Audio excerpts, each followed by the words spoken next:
Namanda, Namanda, Namanda, Namanda, Namanda.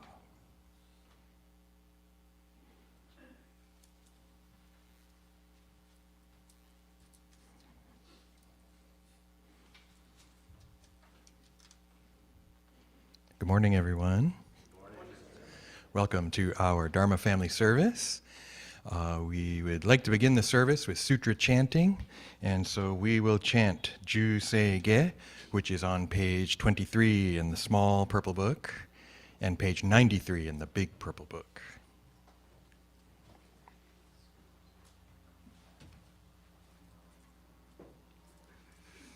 Namanda, Namanda, Namanda, Namanda.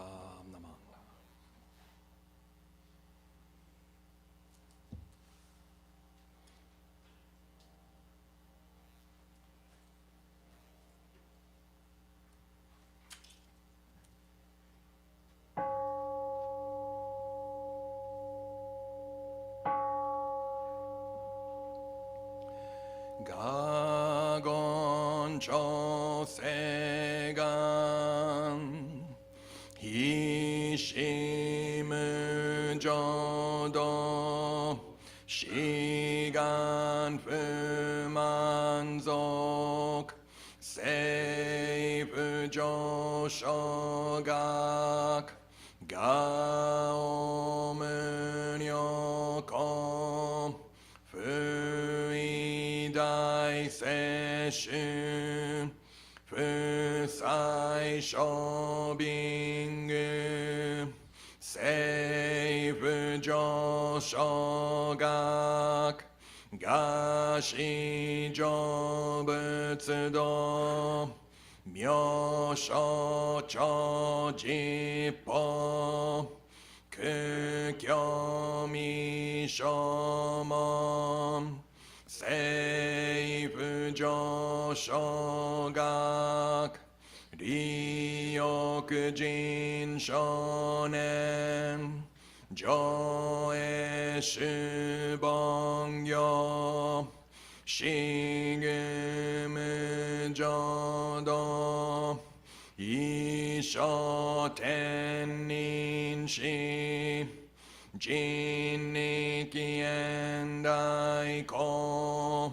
fu sho mu sai do sho jo san kumyo ko sai shi yaku nam kai hi chi egen me shi kon mo an hei soku sho aku do tsudatsu zen shumon ko so jo manzok ioro jippo nichigatsu shujuki tenko onpu gen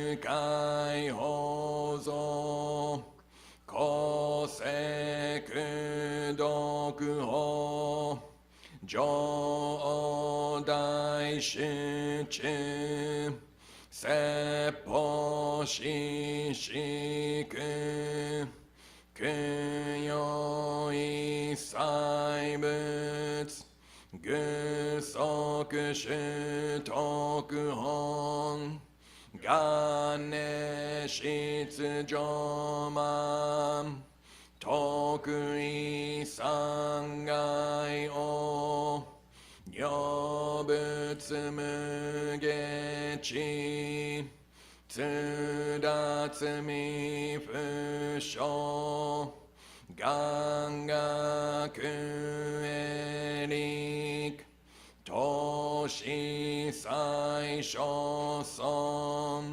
shiganya koka daisen okando koku shoten nin touchi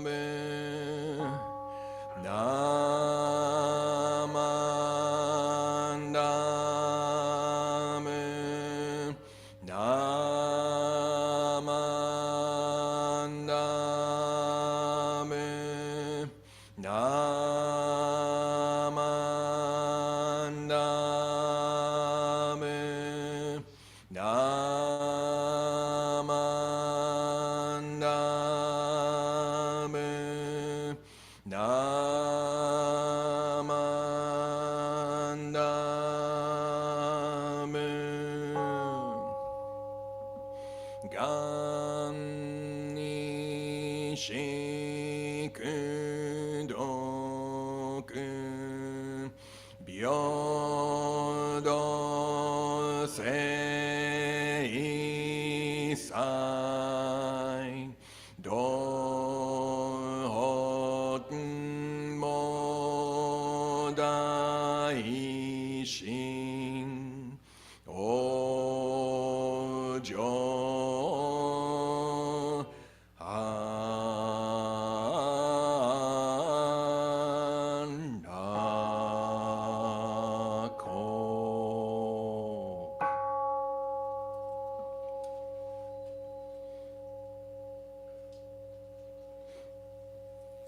Namo Amida Butsu.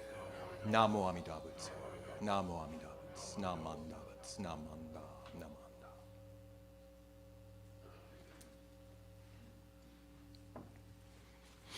Okay, next let's recite the three treasures, which is on page 3 in the small purple book.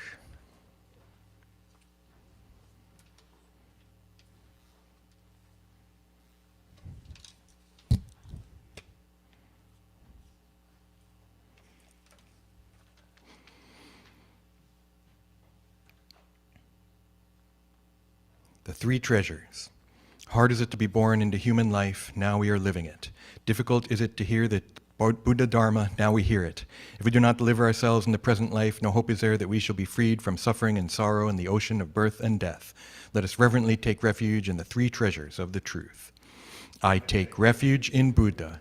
May we all together absorb into ourselves the principle of your way to enlightenment and awaken in ourselves your supreme will.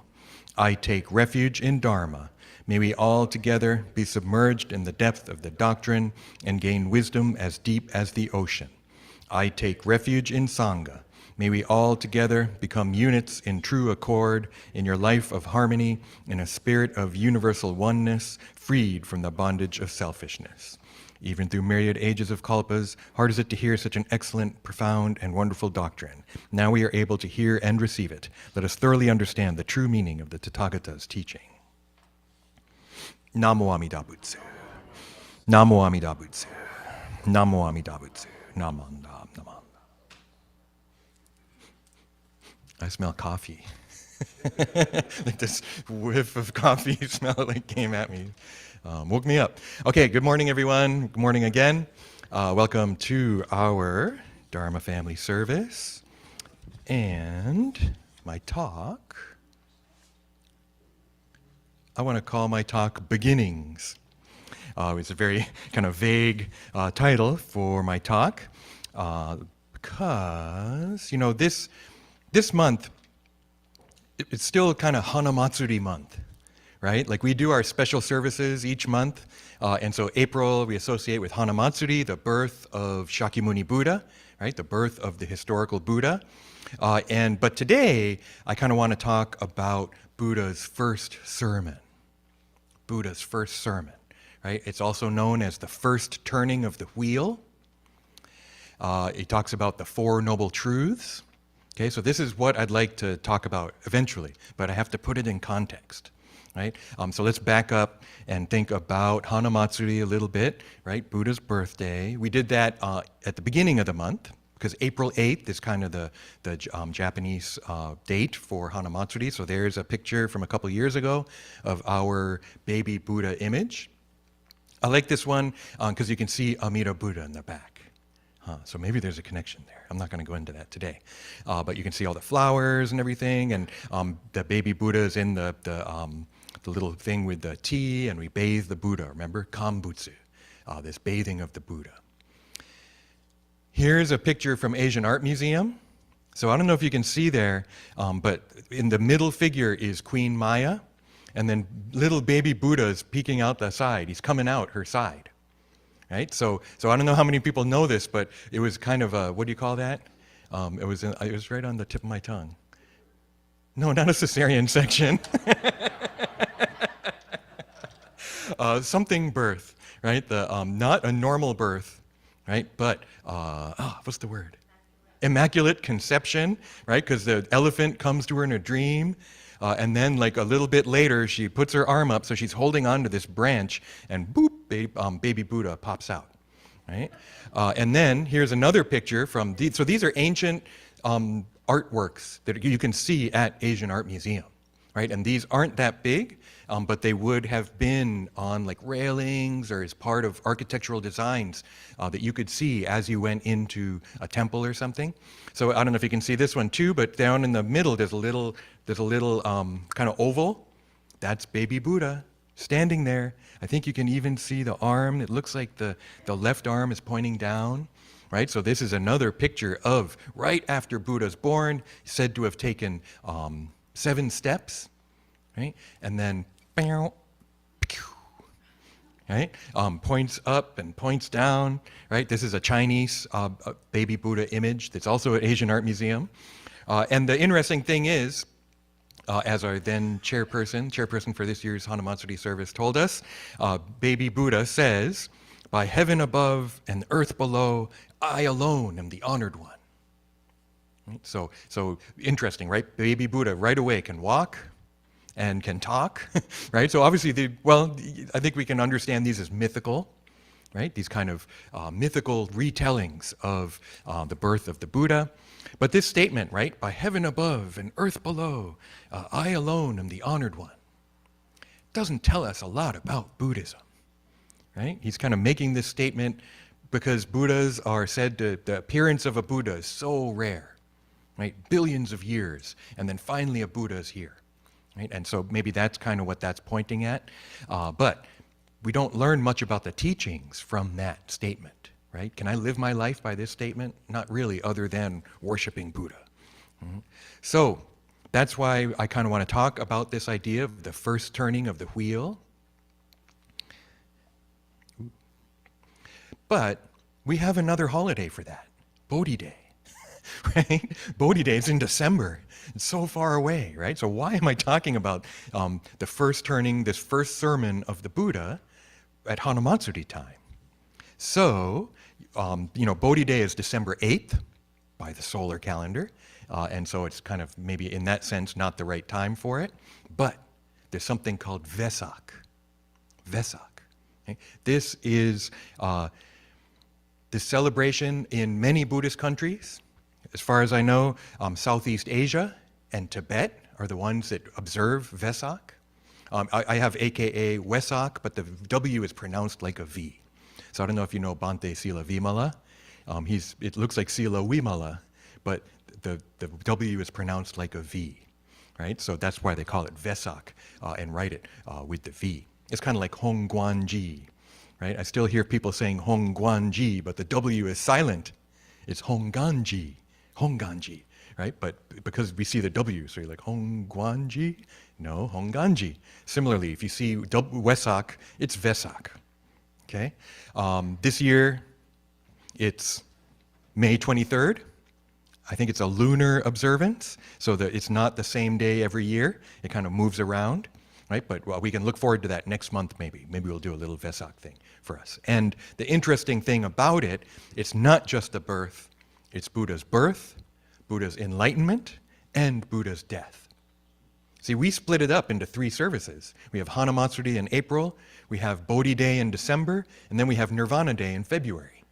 Right? So in Japan and in Hongganji, we recognize these as separate dates and solar calendar dates, so they're always the same. But in a lunar calendar system, and with this one, they kind of bunch it all up and do it all at once. Buddha's birth, his enlightenment, and his death. So that's why I feel justified in talking about Buddha's first sermon for April. But here's a picture actually, May 28th, 2021, and it's maybe a little bit hard to see, but this is at the White House in 2021. The White House observed Vesak. President Biden was not there, but somebody else was. And so here's a picture from the same event, and there's our Reverend Harada, our bishop. Right, so our bishop went to the White House and was able to participate in this Vesak ceremony. So it's kind of interesting. I think Hawaii has April 8th as a holiday, right? They observe Buddha's birthday, Hanamatsuri, is April 8th. But I think that's only Japan. That's, to me, one of the problems, right? Which country's version of Buddhism do you follow? Right? So the thing with Vesak is it's not just one country. It's not just one kind, right? Because it's Southeast Asia, which is more like Theravada, but also Tibet, which is Theravada, Mahayana, Vajrayana, right? So I don't know if we'll ever switch over to May, whatever, right? But I think it's important for us to be aware of Vesak, right? And realize that I don't know when it happened, in the 50s maybe, they made it kind of this official date that some Buddhist countries adopted, but not all, okay? So that's my reasoning for my excuse for being able to talk about the first sermon around the time of Hanamatsuri. And again, I'd like to use a little bit more art. I can see this picture from here, the original. This is one of our pictures there at the back of the room that were dedicated over 50 years ago to the temple. And this is kind of the background for this first sermon. You see there, skinny Buddha, although he's not really Buddha yet, he's still Siddhartha, right? This is before he becomes enlightened. But he's really skinny. And we saw some images at the study class last week of the Gandharan fasting Buddha. Because at this time, he's engaging in these ascetic, difficult practices. He's trying to attain enlightenment, he's given up the throne, and so he goes off seeking something, he doesn't know what, but liberation, moksha maybe, from samsara. And so he goes off and he joins with these, so those people in the back are his companions, his friends, and they're doing these difficult ascetic practices. One version I've heard that we can try and understand it, subsisting on 1 pine needle a day. That's why he's so skinny, because he's trying to kind of denying the body, right? Denying physicality, the physical world, and embarking on this quest. I've also heard it described as 1 rice grain a day, but that's maybe one of many practices that he's trying to do. He finally realizes, this can't be right. The life in the palace was a life of pleasure only. That wasn't extreme. But this life of ascetic self-denial, that's an extreme too. So he leaves, he quits, and goes off, sits under a tree, and then this maiden sees him and offers him some yogurt, milk, some kind of dairy product, right? She thinks he's the god of the tree, so she offers it to this god, what she thinks is a god. And living on 1 pine needle a day, I don't think you're allowed to eat yogurt, but he does. Right? And so he eats this yogurt, is nourished, and begins meditating until finally, there's another picture up there, boom, awakening, enlightenment, bodhi. He's been strengthened by the yogurt and going through all he's been through, he awakens. Right, and attains enlightenment. That's Bodhi Day, right? And Vesak. So, then what happens? Then, he goes, actually the friends were kind of watching, right? When he's eating the yogurt, the friends are like, you can't eat yogurt, or you can't eat like that, like a king.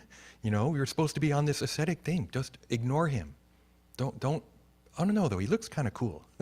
He looks kind of special. Did he look like this? Were there like light rays coming out? I don't know. But there was something different, right? So even though at first they're like, don't talk to him. He's a loser. He went against what we were doing.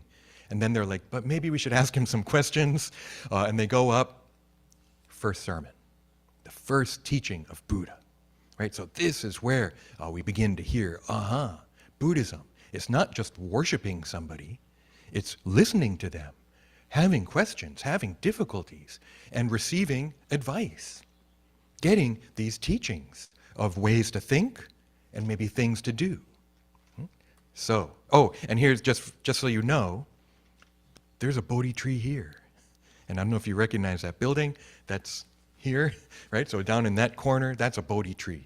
I believe this one's from a cutting from Sri Lanka. But I believe also it's a cutting from a tree from India.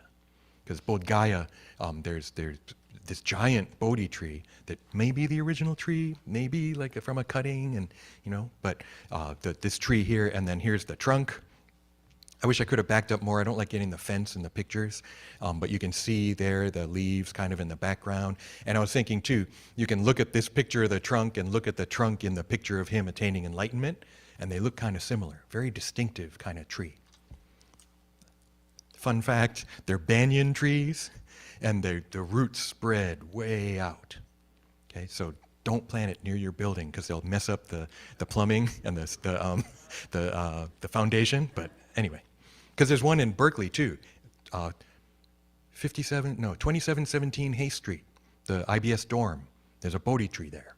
There's a Bodhi tree in Fresno at the old Fresno Betsuin, right? So, and I mentioned Bhante Sila Vimala. I shouldn't say it. Maybe I don't know if agriculture. The Department of Agriculture will come, but you're probably not supposed to put them in, right? But we do have these trees that Bishop Tsuji and Bhante brought back in the 70s. So these trees have been growing for a while. Okay, first turning of the wheel. So he encounters his former ascetic friends and then preaches to them the Four Noble Truths. Okay, Four Noble Truths. We haven't gone over these in a while, so. Number 1, life is dukkha. And I put it that way on purpose because dukkha can mean different things. A lot of times we say, life is suffering. I think that's maybe the most common translation of that, right? Life is suffering. Another way to understand it, maybe, life is dissatisfaction. That kind of softens it a little bit, maybe, but has different implications. So this is one that we can think about. Is life suffering? Right? If you hear this, I think everyone will have a different reaction. So that's one way to think about it, right? Hear this statement, life is suffering. What does it make you think? No, right? I know people, they're like, I don't think that's right. I don't think life is suffering. I have a great life. Someone else may be like, yeah, it is, right? Because of the experiences that they have, right? So each person, I think, reacts to that life is suffering statement differently. So that's one thing we can do in Buddhism is see, do I think my life is suffering? Do I find dissatisfaction in my life? If I don't, maybe keep looking, keep thinking about it, and we can find it. Or maybe it's not a problem, right? This isn't a faith statement. When we do our affirmation ceremony in a couple weeks with the bishop, it's not going to say, do you accept the truth of life is suffering? If not, you can't be Buddhist. That's not how it works. That's not what it's about. It's not about holding on to faith statements or truth statements.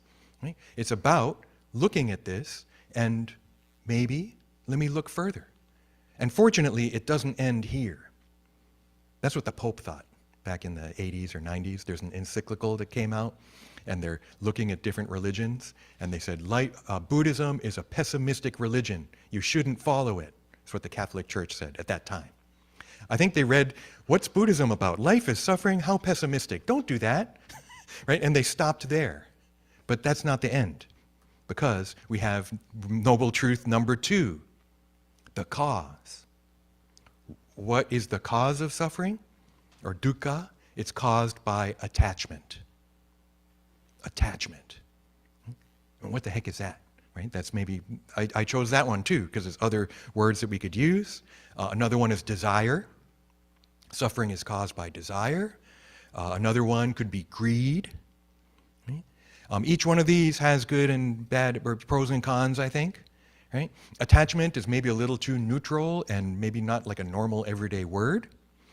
Desire may imply stuff, different kinds of desire.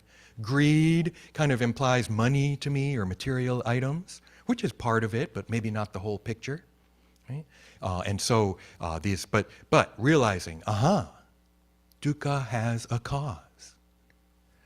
It could also be ignorance. In some formulations, it's not just desire. It's desire and ignorance.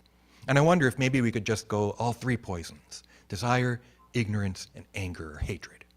Right? That the 3 poisons, which we can expand as much as we want, are what bring us this suffering, this dukkha.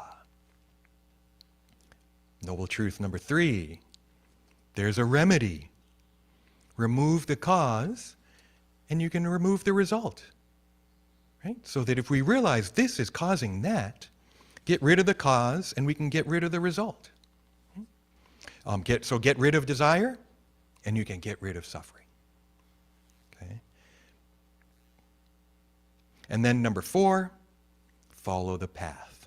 That's the easy, I'm doing a very general reading of Fourth Noble Truth. Very often, it's the Eightfold Noble Path. Right? 4 Noble Truths, Noble Eightfold Path. Right? But I think we could also call it the middle way. And actually, Shakyamuni calls it that in the recording of, it's not an audio recording, right? The text of this sermon. Right? That he says the Eightfold Path, that is the middle way. Right? So we can think of it as Eightfold Path. We can think about it as middle way or middle path. Or maybe we can think of it as the white path. Right? The white path between the rivers of fire and water. So I could maybe call this the Pure Land path. Very often they stick with the Eightfold Path, but I don't think we have to. I think that Buddha's just saying there's a path, there's a way, the Buddha path. Right? This path that Buddha has set up, and he actually set up 84,000 paths. He set up a whole bunch. Right? So depending on what kind of Buddhism you follow, you're going to get different answers on how to walk the path. Right? So I think we can learn from Eightfold Path, but we can also understand this as the Pure Land path, where we say the Nembutsu, reflect on ourselves, and live our lives. So here's another art thing. This is an artistic rendition of the turning of the wheel. And this kind of blew me away because I've heard that expression for decades, turning the wheel of the Dharma. But this is very literal, right? So on the right is Buddha, and there's a wheel sitting there, and he's turning it, right? Like turning this wheel, turning the wheel of the Dharma. So another thing is, this wheel only has 6 spokes. A lot of times we think of the Dharma wheel having 8 spokes, but that's just a very common kind of Dharma wheel. I have a Dharma wheel image in my office that has like 1 million spokes. You might be able to count them, but it's like, all these lines. Right? This one has 6. I'm actually wearing a Wagesa that has Dharma wheels on it, so this one has 8.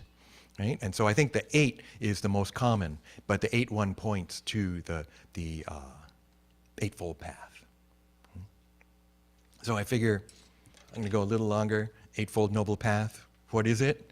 Right? And it's a little small in there, sorry, but right view, right thought, right speech, right conduct, right livelihood, right effort, right mindfulness, and right meditation. Okay, so that these 8 areas where there's a right way and maybe a not so right way, or many not so right ways. Right?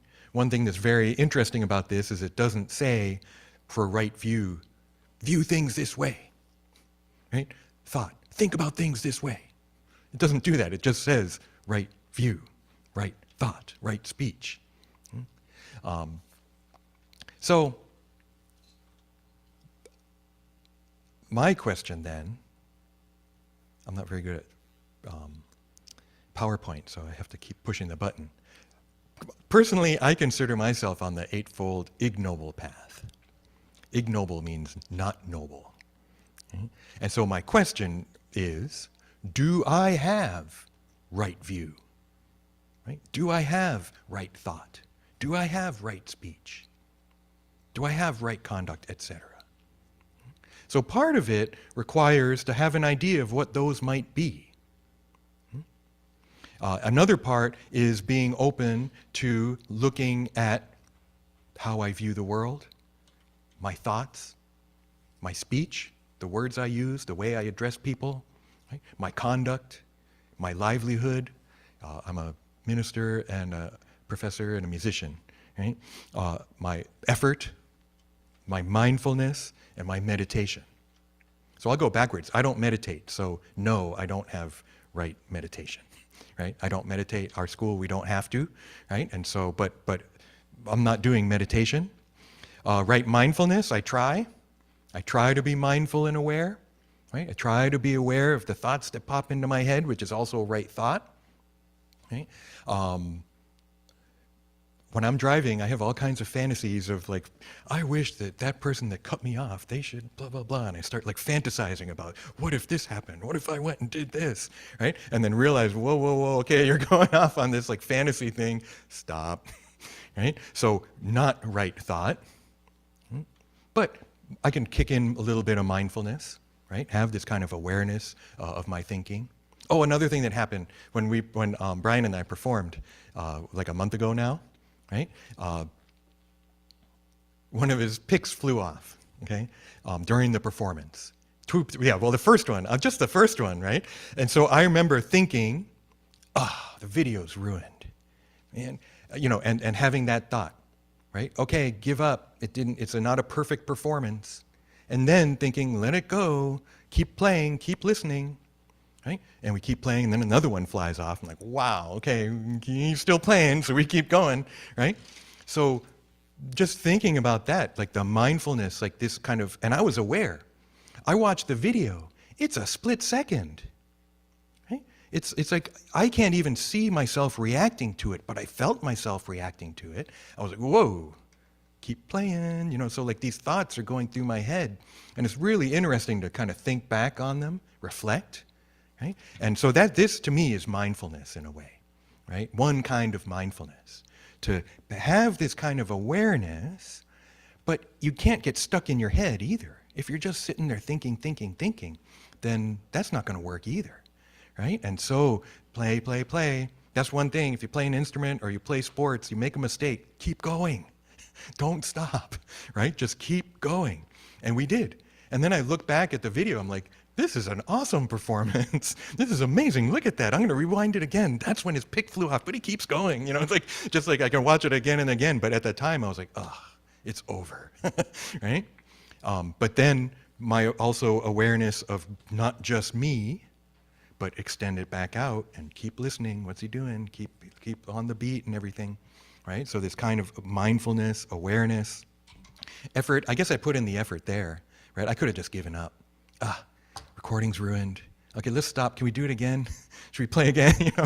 We could have done that, but no, keep going. Right? Wrong speech would definitely have been if I started yelling at him, right? Or if I said, dang it, it's ruined, oh my gosh, right? And just kind of start like reacting and with anger or with frustration or whatever, right? Those are all possibilities. So in one sense, I can be like, oh, good. I actually did pretty good. I'm kind of proud of myself, right? Pat myself on the back. Turned out into a pretty good performance, right? But I can also see where things could have gone south, right, in many ways. And interesting, too, that my view at the time wasn't correct, right? My view was ruined. It's over. No, man, another chance blown, right? That was my view at the time. And I put it aside, but I didn't necessarily get rid of it. It wasn't until I watched the video that I realized, oh my gosh, it was okay. Right? So that's an example of where even if my mindfulness was okay, my view was not correct. Right? But it's okay. That's what I like about Shinshu. We don't have to constantly have right view, right thought, right speech, right conduct. Right? That we're aiming for it. Right? That's one thing that we listen to Buddhism to find out what is Buddhism telling us is the ideal, the best way to go. But in my daily life, I don't always hit it. Right? But it's okay, right? That it's a constant process, right? Just keep going, try to learn from mistakes. Right? So maybe next time, no problem. Maybe next time, same problem. Keep going, right? And then maybe the next time, right? That we just keep going. But with these foundational principles of Buddhism to live my life by. Awareness, which is this mindfulness. Kindness isn't really in here, right? But that's another motivating factor too.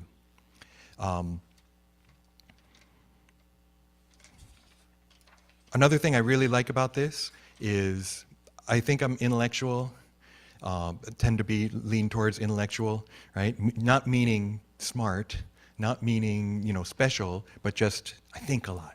I'm in my head a lot. Okay? And this, in a way, this teaching, right?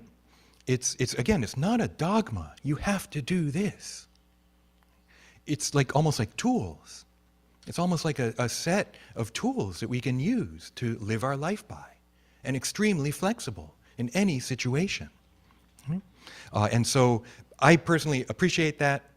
I like also that the non-judgmental aspect of it, right? So that if I can see myself reacting, I could beat myself up afterwards after the performance or something, right? But no, just it's okay. And just keep going, keep looking, keep seeing as well as I can.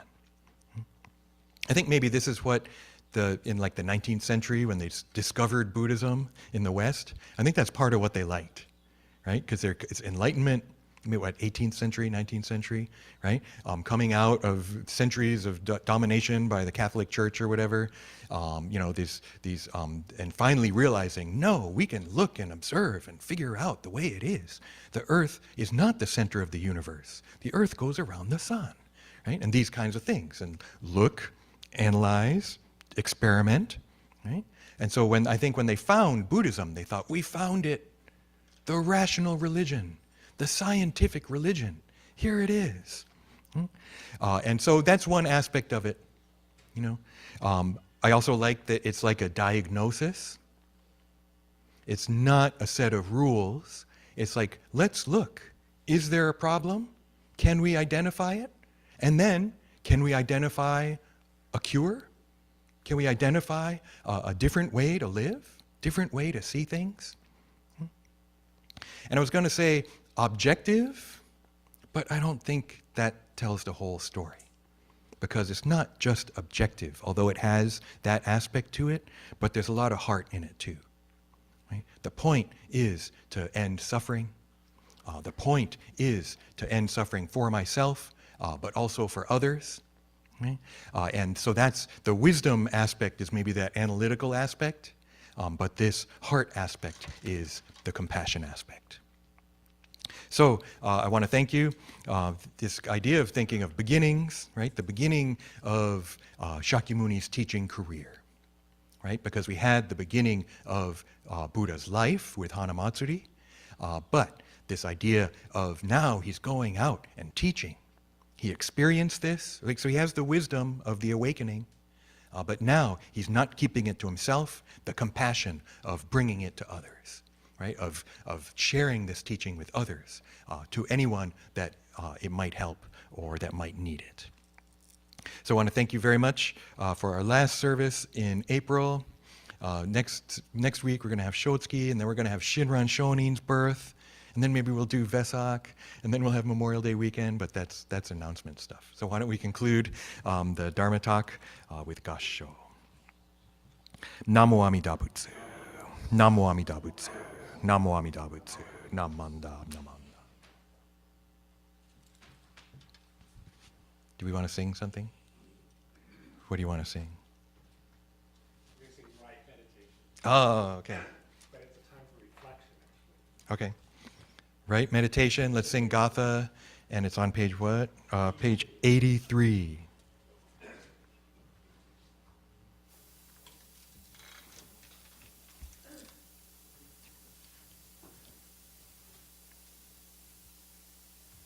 Can we switch the camera view so you don't have to watch me?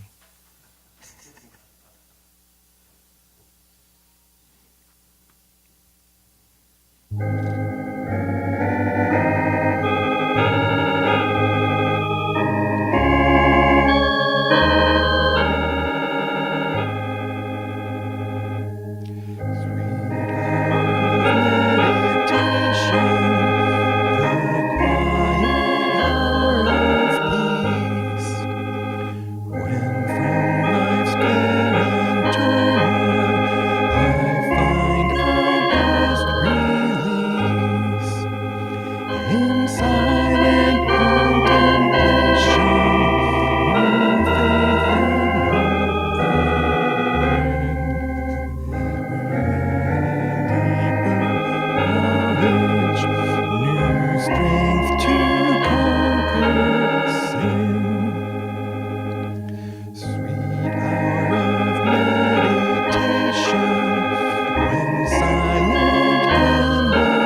Namo Amida Butsu. Namo Amida Butsu. Namo Amida Butsu. Namanda Namanda.